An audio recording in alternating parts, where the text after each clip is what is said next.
2차 전지는 그러면 이제 끝났어요? 우선은 네. 베이스가 너무 좋아요. 기본적으로 음.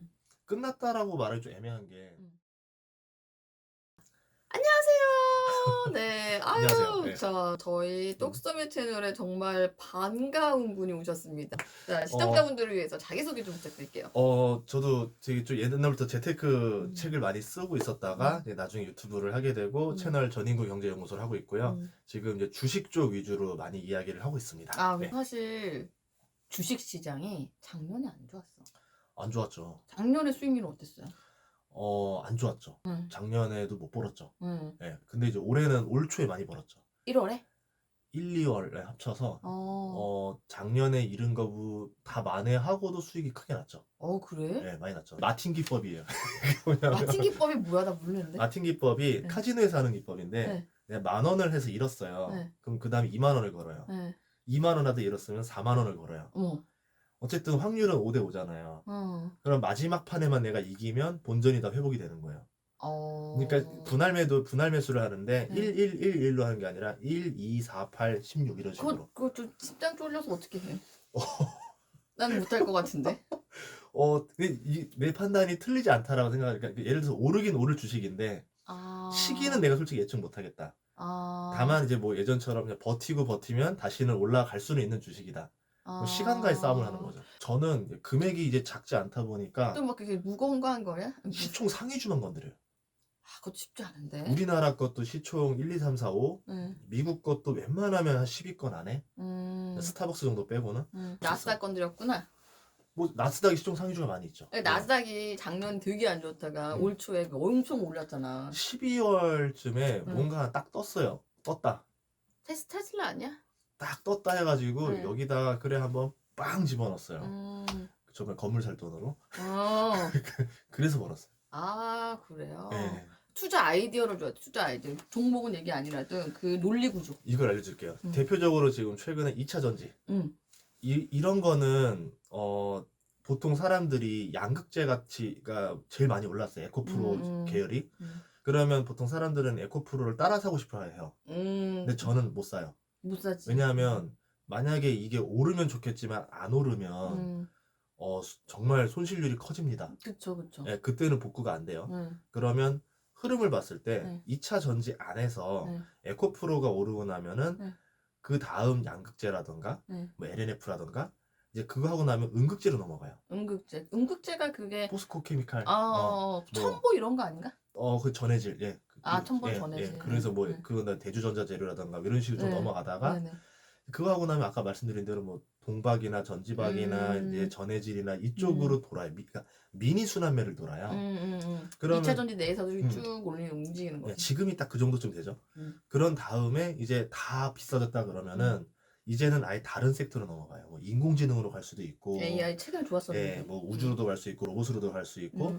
최근에 느끼는 거는 약간 신재생 에너지 쪽으로 가려나, 좀 기계 쪽으로 가려나, 의외로 지금 제조업으로 살짝 넘어가는 게 느껴졌어요. 왜요? 그게 오늘부터 느껴졌어요. 왜? 그 관련 주식들이 있잖아요. 갑자기 다 장대 양봉이 탁 나와요. 근데 사실은 이게 나는 이 판단이 좀 안 되는 것 같은데, 이 트렌드 주도주라는 게 지금 상황에서 뭐 하루 반짝했다고 해서 그게 주도주가 될 수는 없잖아요. 그렇죠. 이제 그래서 좀 지켜봐야 되겠죠. 근데 제가 느꼈던 거는 이제 2차 전지 쪽이 이제 꽤 올랐었다. 한두 달 정도. 그러면 보통 순환매라는 게 아주 오래 머물진 않거든요. 지금 왜냐면 유동성이 좋은 장세 때는 얘가 더 치고 가요. 아니면은 얘가 치고 가면서 옆에도 같이 다 치고 가요. 유동성이 없는 장세에서는 이거를 팔아서 다시 또 딴 걸 사들여야 돼요. 그러니까 정해진 유동성 안에서 회전을 돌려야 되기 때문에 보통은 그 기간이 아주 길지 않을 때도 많죠. 예, 그러다가 다음으로 가는데 그 넥스트를 잘 보시면 좋을 것 같아요. 예를 들어서 뭐 오늘이라던가 내일이라던가 했을 때 새로운 업종의 주식이 3, 4개가 오늘 갑자기 오르기 시작하더라. 근데 그동안 안 오르다가 갑자기 오늘 오른다.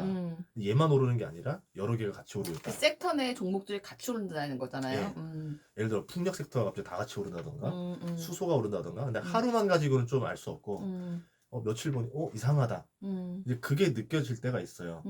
그럴 때 이제 좀 거기가 시작되는 자리일 수 있다는 거죠. 그래서 지금 오늘부터 제조업이 시작됐다고?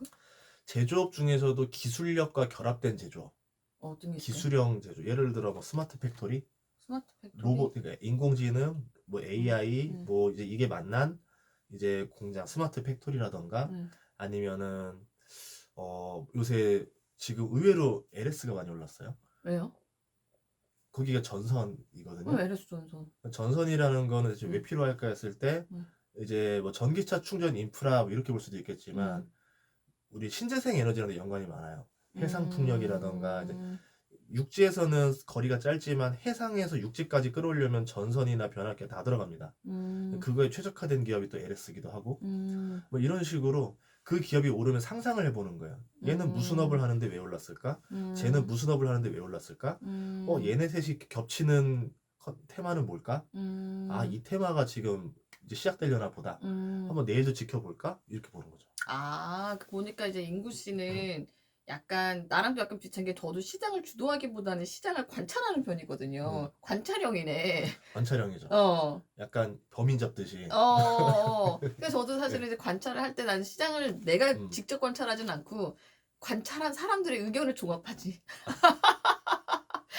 뭐 이제 월스트리트저널이나 이런 데도 보고 우리나라 네. 리포트도 막 보고 막 근데 잡힐 때도 있고 안 잡힐 때도 많아요. 있고 막 그런 거 같긴 한데 그러면 지금 2차 전지에 대해서 조금 더 딥하게 얘기를 좀 한번 해보면 2차 전지는 그러면 이제 끝났어요? 우선은 네. 베이스가 너무 좋아요. 기본적으로 끝났다라고 말하기 좀 애매한 게 경기 침체 우려만 아니었으면 성장할 수밖에 없는 사업이 전기차 사업이에요.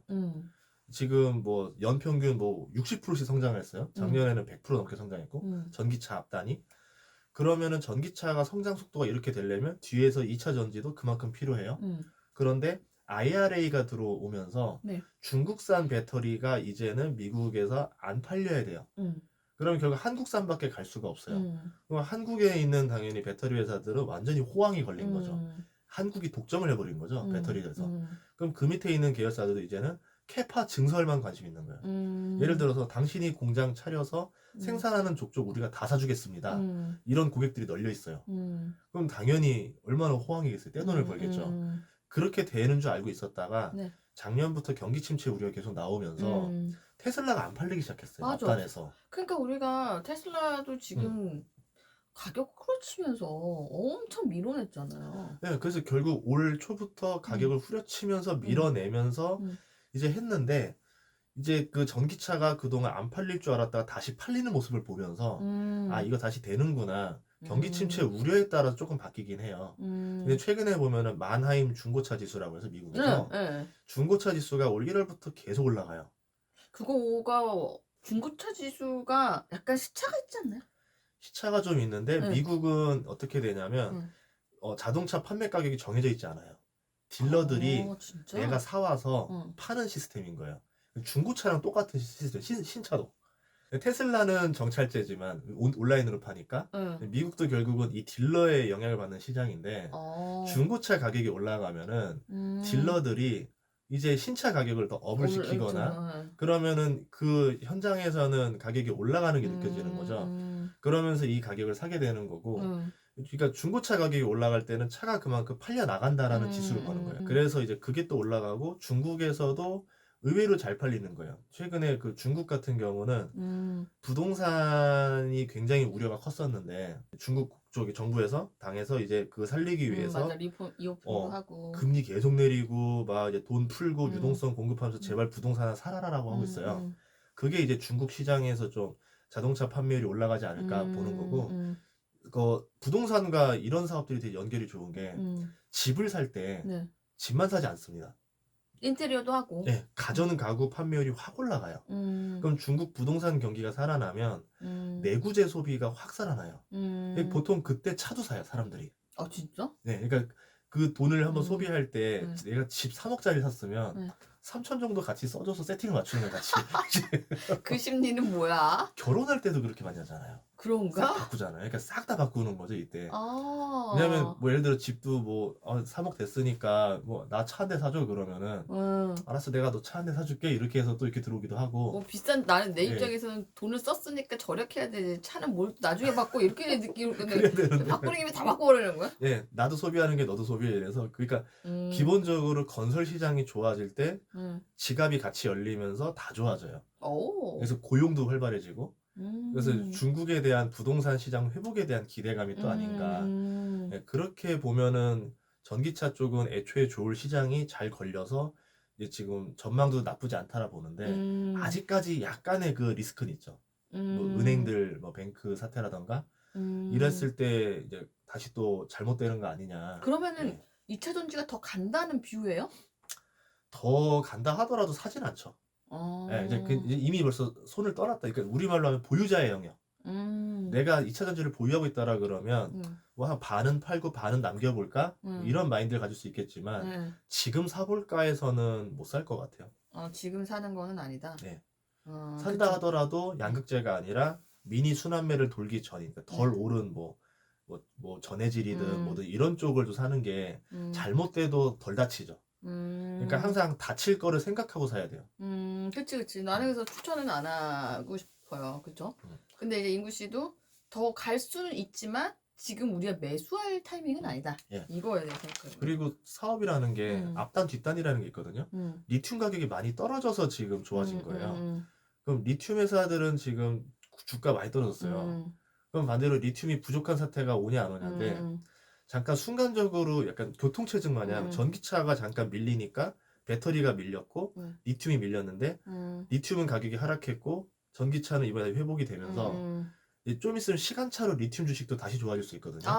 그럼 저평가로 보면 저는 리튬이 저평가라 보는 거고 오히려 더 장기적으로 보면은 마지막에는 최종 소비자한테 팔 수 있는 회사 그러니까 B2C를 하는 회사가 여기선 유일하게 전기차 회사밖에 없어요. 근데 브랜드가 강력한 전기차 회사면은 다른 경쟁사보다 더 비싸게 팔 수 있을 거예요. 그렇게 해서 주목하는 회사가 두 개가 있는데 네네네. 전기차에서는 지금 유럽, 미국, 그러니까 자기네 대륙 말고 남의 대륙에서 잘 파는 전기차 회사가 브랜드 가치가 높다라 보거든요. 뭐 하나는 알다시피 다 테슬라가 그럴 거고 두 번째가 의외로 현대기아차예요. 아 진짜? 예. 기아차가 미국에서도 10위권 안에 들어와 있고요. 유럽에서도 10위권 안에 들어와 있는데 나머지 순위들을 보면은 다 자기 대륙 자동차들이에요. 유럽에서 웬 외딴 아시아차가 그렇게 잘 팔려요, 전기차가. 그리고 이제 기아차는 올해 EV9이 나와요. 근데 현대는 올해 신모델이 안 나와요. 내년에 나와요. 그래서 올해는 좀 기아가 더 좋을 수도 있겠다. 이렇게 보는 거죠. 저는 생각지도 못했던 음. 그런 거네요. 그러면 지금 넥스트 전기차로서를 뭘로 보는 거예요? 이거는 바람 맞추기 쉽진 않아요. 근데 다만 1월 달에 뭐 올랐나 생각해 보면 우선 로봇이 많이 올랐었어요. 네, AI. 예. 그리고 AI 올랐어요. 음. 이번에 2차 전지 올랐어요. 그리고 1월 달에 반도체도 좀 올랐었어요. 자, 공통점을 추려보면 돼요. 다 기술주예요. 그러면 결국은 무엇이 상승할까로 봤을 때는 기술주 범위 안에서 무언가가 오를 가능성이 높다. 그럼 기술주는 왜 오를까 생각해 봐야 돼. 투자자면. 왜 기술주의 시장이 환호할까? 챗 GPT에 왜 환호할까? 인플레이션을 해결할 수 있는 게 기술이라 보거든요. 여태까지 시장이 어려울 때마다 증시가 그냥 회복된 게 아니라 정말 신기하게도 맞아, 그때 맞아. 기술 혁신을 같이 만나요. 맞아. 그러면 이번에 챗 GPT는 굉장히 많은 일자리를 지원할 수 있을 거라 봐요. 그러면서 미국 같은 경우는 임금 인플레가 심한데 수많은 직원을 해고할 수가 있겠죠. 챗 GPT 때문에. 그러면 기업은 수익이 더 커질 수가 있겠죠. 이게 이제 대중화가 안 될 줄 알았는데 될 거라 본 거죠. 그러니까 예를 들어 인공지능도 그렇고 로봇도 그렇고 말 된다. 하이테크는 맞는데 저게 어느 세월에 되겠어. 그래서 2020년, 21년에 안 올랐어요. 근데 이게 보니까 금방 당겨온 미래가 된 것 같아요. 그러니까 주가가 먼저 이제 선반영을 해버리는 거죠. 이익을 계산해서. 맞아. 진짜 이런 어려운 시기에 다 기술 혁신이 일어났어. 예. 역사적으로. 예. 근데 이제 인공지능이 만들어내는 거는 이제 인공지능을 탑재하면 제조업도 혁신이 일어나요. 로봇과 AI와 제조업은 뗄래야 뗄 수가 없는 거거든요. 그래서 실제로 일본 주식들 보면은 일본 기계업종들 주가가 한 근 6개월 보면 되게 많이 올랐어요. 뭐 우리나라는 안 올랐는데 일본은 음. 많이 오르는 건 뭐냐면 음. 그쪽 로봇이라든가 그 관련된 기계 산업이 되게 좋고 그게 중국에서도 수출이 되고 있고 중국 같은 경우는 인건비가 싸니까 무슨 뭐 그런 스마트 팩토리라는 게 어느 세월에 되겠어라 생각하지만 그렇지 않은 게 이제 사람이 없어요. 중국도. 아, 진짜? 노령화가 너무 어. 심해져가지고 그 젊은 인구들의 음. 인건비 상승세가 굉장히 가파릅니다. 음. 그리고 이런 말도 있어요. 이게 확실한 건 아닌 데이터인데 중국에서 1억 명을 지금 속이고 있다는 말이 있어요. 아. 그 주로 20대에서 40대 인구의 1억 명을 없는데 있다라고 지금 넣어놨다. 안 그러면 인구 그 너무 인구 피라미드가 그거하니까. 이게 되니까 조금 이게 뻥을 좀 친 것도 있다 이런 말을 해요. 중국은 가능해. 걔네가 예. 뭘 했든지 그래야지만 여기 인건비 상승이 안 한다라 볼 거고 그래야 투자가 일어나기 때문에 그러지 않느냐. 그래서 중국이 오히려 이런 그 일본으로부터 그 자동화 기계 수입하는 그게 어마어마합니다. 미국보다 더 해요. 그러면 스마트 팩토리가 지금 현재 하나의 테마가 될 수 있는 거잖아요. 예. 그럼 중요한 거는 이제 우리가 큰 흐름을 읽었잖아요. 스마트 팩토리. 이제 이렇게 불황일수록 어려울수록 그렇게 이제 혁신이 일어난다. 그래서 사실 스마트 팩토리는 원래부터 있었던 거지만 어떻게 보면은 트리거가 될 수 있는 거잖아요. 그렇죠. 그랬을 때 기업을 어떻게 찾죠? 스마트 팩토리를 지금 전문적으로 하는 기업이라는 거는 나올 수가 없어요. 아직까지 시장이 열린 게 아니기 때문에 제대로. 그러니까 스마트 팩토리 사업을 보면은 그 기계를 제어할 수 있느냐, 아니면 이제 무인 자동화, 자동화하는 기계를 파는 회사냐, 이제 그거를 인공지능을 넣어서 할 거냐, 재고 관리 같은 거를 할 수 있는 프로그램을 쓸 거냐, 아니면 이 기계들이 통신망이 원활하게 될 수 있도록 통신을 넣을 거냐, 인공지능은 뭘 쓸 거냐, 뭐 아니면 그 기계를 설비해주고 최적화 값을 잡아주는 엔지니어링을 하는 회사냐, 다 달라요. 그러니까 이제 이걸 토탈로 하는 회사는 아직 나오지 않았는데, 네네. 이제 뭐 최근에 우리나라에서는 뭐 포스코 ICT가 이게 토탈 회사다 이렇게 말하기도 하고, 그룹사에서 보면 이제 소프트웨어 SI 단계, 시스템 단계 하는 회사들이 실제로 시스템이 핵심 영역이니까 네네네. 이제 그거를 하는 회사가 이제 스마트 팩토리 사업이다. 아직 정의도 제대로 내려지진 않았어요. 그쵸. 스마트 팩토리도 나도 예전에 취재할 때 보니까 그 정의 자체부터 다시 내려야 되더라고. 예. 네, 스마트 팩토리라는 거는 그냥 우리가 생각할 때 자동화의 수준이 아니에요. 네. 아니면 더 쉽게 생각하면 아마존도 어떻게 보면 스마트 팩토리 될 수도 있는 거죠. 이제 뭐 물류 창고를 로봇들이 다 물류를 정리해요. 제가 생각하는 스마트 팩토리의 개념은 이제 사람 대신에 자동화로 돌아갈 수 있는 형태. 뭐 공장 자동화로도 표현할 수 있는데 이미 그거는 뭐 많이 돌고 있습니다. 이제 여기에서 인공지능의 개념을 넣어줘야 되겠죠.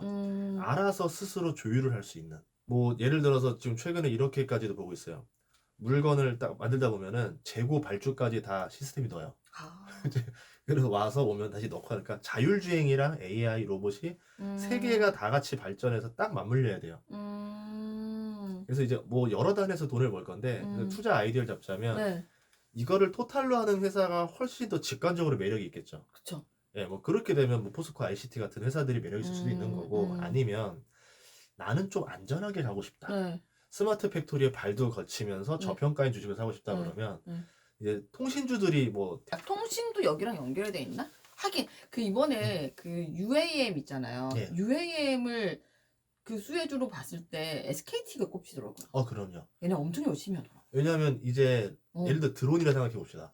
드론을 하나만 보낼 때는 내가 조종하니까 상관없겠지만 드론을 1000대를 자율주행으로 보내는 회사라 그러면 통신망과 연결이 돼 있어야 돼요. 그러니까. 그런데 단순한 통신망이 아니라 정말 이거 전용으로 끊기면 큰일 나니까 더 강한 통신망이 필요하겠죠. 그럼 스마트 팩토리 요금제가 나오겠죠, 통신에서. 여기서도 기계 제어를 할 수 있는. 그리고 이제 우리나라 통신사들이 인공지능을 다 발전을 시키고 있습니다. 그러니까 이제 이런 거를 다 미리미리 다 준비를 하고 있는 거죠. 다만 이 시장이 언제 열리냐의 차이인 거고, 예를 들어서 뭐 KT 같은 경우는 퍼가 8배 정도 될 거예요. KT 이런 투자 아이디어 사실 좀 좋긴 한데 이게 언제 오르나는 거지. 모르죠. 저 투자에 맞죠. 나는 내 투자 스타일은 맞아 그거 맞긴 맞는데 그거 시장에서 언제 인정해 줄 거야? 근데 그래서 배당을 본 거예요.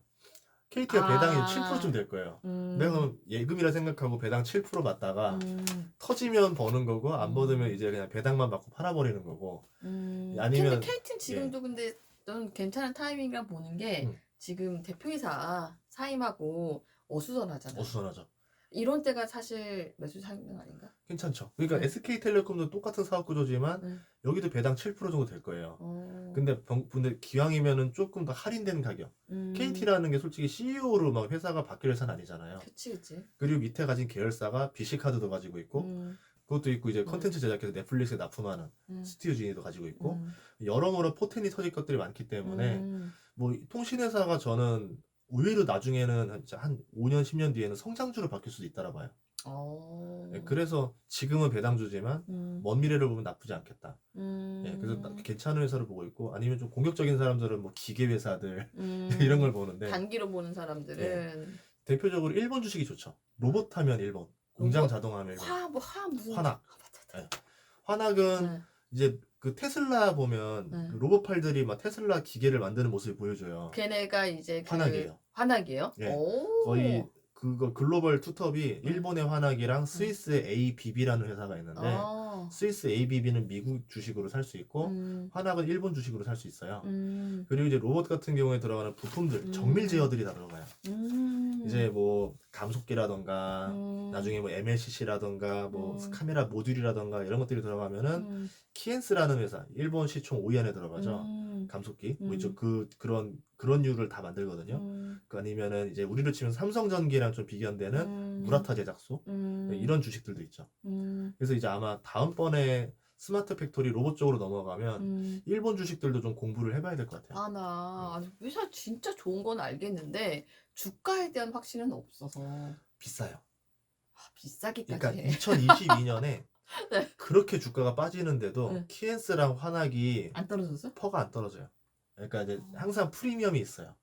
어. 그리고 이제 기계 주식들이 한 최근 6개월 보면은 대한민국이나 미국 주식은 12월까지 빠졌다가 1월에 반등했잖아요. 거기는 이미 벌써 8월부터 올라가 버렸어요, 그냥. 그래서 차트가 달라요, 서로. 일본 주식과 한국 주식, 미국 주식이.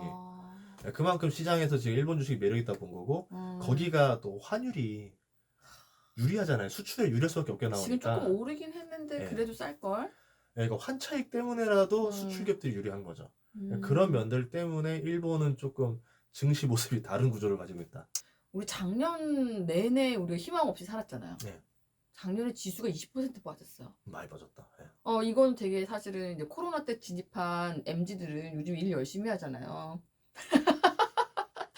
열심히 해야 돼. 투자가 안 되잖아. 그렇죠. 그래서 희망을 약간 좀 우리도 보면 열부들도 약간 좀 희망을 좀 꺾고 있는 상황인데 좀 희망을 가져볼 만하지 않나라는 게 제 생각이거든요. 그럼요. 올해 이제 저는 한 2분기부터는 그래도 조금 지수가 오르지 않을까? 한 4, 5, 6 시작돼서 하반기로 갈 때는 조금 기분 좋지 않을까 싶은 생각이 또 들어요. 다들 거의 뭐 구루들도 모두 예상하는 게 24년부터는 이제 다 회복이 되고 좋다 보잖아요. 그래? 다만 이걸 보는 거죠. 24년보다 좀 먼저 땡겨서 좋아지지 않을까? 이제 바닥을 찍고 좋아질까? 그냥 좋아질까의 차이인 거예요. 결국은 이제 투자를 오히려 지금 더 준비를 많이 하셔야 돼요. 근데 내가 예를 들어서 바닥을 찍고 올라간다 하더라도 레버리지 투자자가 아닌 이상은 별 손해 없단 말이죠. 그래서 그냥 올해는 그냥 23년을 나눠서 이제 한 9달 남았네요. 뭐 9번으로 나눠서 분할 매수 해버리겠다. 그렇게 생각하고 난 24년을 만나겠다. 그런 전략을 쓰는 것도 어떨까 생각합니다.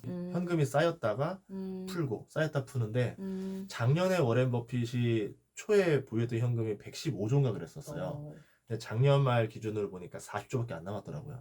많이 60조를 샀네? 썼습니다. 그러니까 워렌 버핏 그 버크셔 해서웨이 역사상 현금 보유가 거의 바닥권에 근접했어요. 이걸 봤을 때는 뭐 저보다는 그분이 더 뛰어날 테니까 뭐 열심히 사자. 저도 그 생각인 거죠. 그러면 이제 바닥을 치고 올라온다라고 봤을 때 내가 만약에 작년에 레버리지를 사서 물렸다고 하면 마이너스 한 20% 돼요. 그럼 별로 안 물렸네요. 레버리지 사서 20%면. 그럼 지금부터 분할 매수 들어가야 돼요? 레버리지를 샀다라고 하면 이거는 무한적으로 매수를 해줘야 돼요. 무한적으로? 그러니까 예를 들어서 지금 레버리지 잘못 건든 사람들이 마이너스 90%, 마이너스 99%를 맞았어요. 그러면 이게 원금 복구되려면 10배 또는 100배가 돼야 그렇죠, 되거든요. 그렇죠. 근데 이론적으로 안 나와요. 네. 그래서 레버리지를 살려면 네. 항상 분할 매수로 들어가야 되고 네. 이 분할 매수를 무한하게 들어갈 수 있어야 된다. 3년이고 5년이고 뭐 계속 사줘야 돼요. 그래서 물을 계속 타야 돼요. 또 레버리지라는 게 월 1%씩 돈이 녹아요. 저 법정으로 정해진 수수료 말고도 가격에서 네. 얘도 대출을 받아서 수압을 쓰니까 네. 그렇기 때문에 12%가 녹는 돈이에요. 그러니까 이 레버리지를 한 번에 사서 단기로 땡큐 먹고 나오면 정말 좋겠지만 네. 내 생각과 잘못됐을 때는 네. 물타기를 계속할 수 있는 돈이 필요하다. 오늘 진짜 오늘 인구 씨 나와가지고 되게 좋은 얘기 되게 많이 한 것 같은데 정기적으로 좀 나와가지고 우리 이런 얘기 좀 했으면 좋겠어요. 예, 또 이제 스튜디오가 또 라이브 생길 거예요. 교통 좋은 데로 생기잖아요. 네. 자주 가도록 하겠습니다. 네, 알겠습니다. 여러분, 인구 씨 또 다음에 나오라고 또 댓글도 좀 달아주고요. 구독, 좋아요도 해주세요. 그럼 다음에 뵐게요. 안녕.